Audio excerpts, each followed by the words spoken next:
Emotions were certainly high last night following protests by students and outside actors here at Fordham University.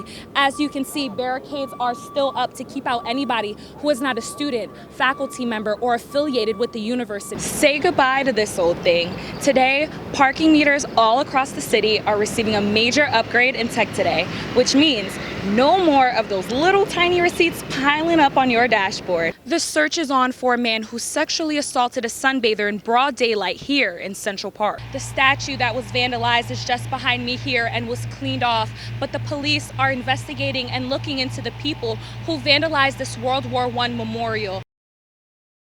The West 181st Street and Fort Washington Avenue train stop in Washington Heights is part of Officers Travis Burks and Marvell Kingston's beat. But on Sunday, February 18th, a routine patrol through the station turned into a rescue operation. While looking at the platforms and checking to make sure everything is okay, I ended up hearing a thud sound as well as a male screaming. And then once I heard the thud, we ran down. It was here on the southbound A train track. The body camera footage from the officers show how quickly the response helped save a man's life. Officer Burks darting for the man.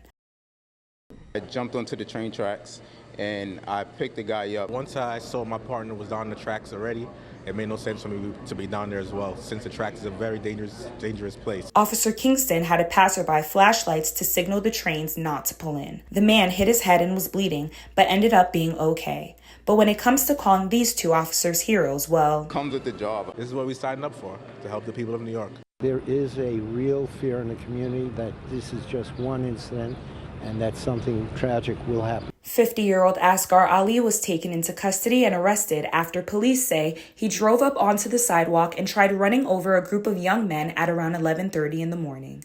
This happened outside the yeshiva school in Canarsie, the young men running into the school for safety. We spoke with two men off camera who say once Ali spotted the group, he made a U-turn and drove up yelling, quote, "I'm going to kill the Jews." It makes us feel frightened.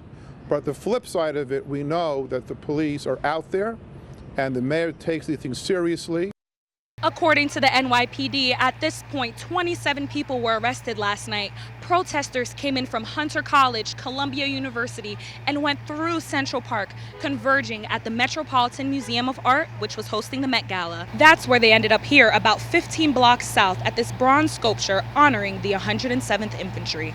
Protesters were climbing on top of the statue, writing Gaza at the base. And you can see the American flag tattered and in flames. We did speak to Upper East Side residents, including one person who says his great-grandfather was a World War I veteran. You can protest, right? You have a right to free speech.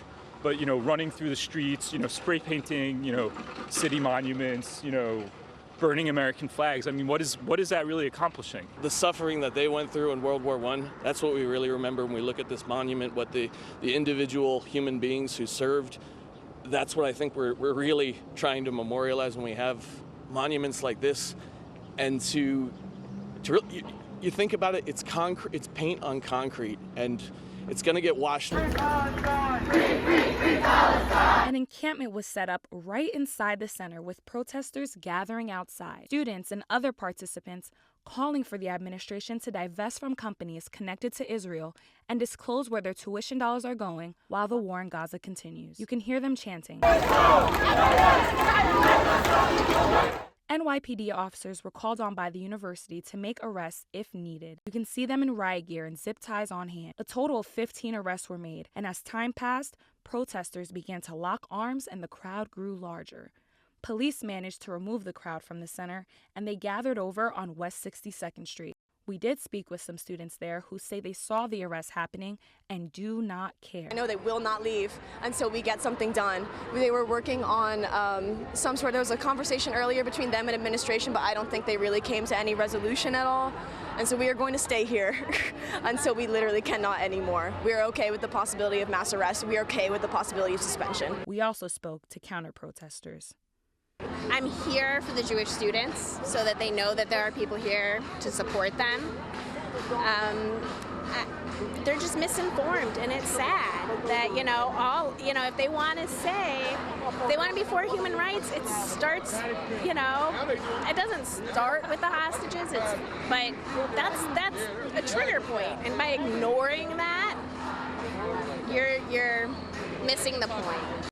As of now, Lowenstein Center will remain closed until further notice, with the school asking officials to maintain their presence on campus through May 22nd, which is when graduation begins. We're live from the Upper West Side. Amanda Saintina, Channel 7, Eyewitness News. Starting today, the upgraded parking meters, 14,000 to be exact, will be installed around the city, starting in northern Manhattan, then expanding to the outer boroughs. From now on, you'll be required to type in your license plate number. You'll be able to feed the meter at the kiosk or use the Park NYC app. The upgraded meters will help provide real-time data to NYPD traffic enforcers to make sure you don't overstay your parking spot. The city's transportation commissioner, Adonis Rodriguez, explains it's all about upgrading technology in the city. This is a city of change. Like in this past year, we've been doing so many pilot projects. Like we've been installing a software that now we can see in real time the moving of people, the moving of cyclists. We are starting in the Blue Highway. That also we're changing the way of how people park in our street. It was a pretty quick process. I don't know if it was faster than the other way of putting in your credit card, but it looks more modern. This upgrade will also save on paper, as the city's parking meters print 2,500 miles worth of receipts every year. That's enough to stretch from here all the way to Los Angeles. Reporting live from the Upper West Side, I'm Amanda Saintina, Channel 7, Eyewitness News. Park for witnesses or any evidence you might find. So we're cutting the park in pieces. Everyone's got a piece, and they're going out to get witnesses. I've not heard of anybody having problems. I hang out there at night. I don't want it to make me afraid. According to the NYPD, the incident happened around 1:30 p.m. on the west side of the park near 104th Street. The 21-year-old woman, who's just lying on the grass sunbathing alone when she saw a man approaching her. He exposed himself and tackled her to the ground. Fortunately, she managed to fight him off. She was able to get away, and the suspect ran south down West Drive. Police are patrolling the park and using drones overhead to look for the suspect. The victim joining in on the search as well. There were no witnesses or surveillance cameras in this particular area, which NYPD officials are looking to fix. There are areas that are off the beaten path. There are areas that are not seen by the visual patrol, where police officers are in a patrol car patrolling the park. So I would like to put cameras there, because that's where predators like to seek their prey. Seeking on vulnerable New Yorkers, which we're not going to tolerate. We're told that the description of the suspect could match any man who was here in Central Park today, but the victim is now working with a sketch artist to come up with an image that could possibly identify this man. Live in Central Park, Amanda Saintina, Channel 7, Eyewitness News.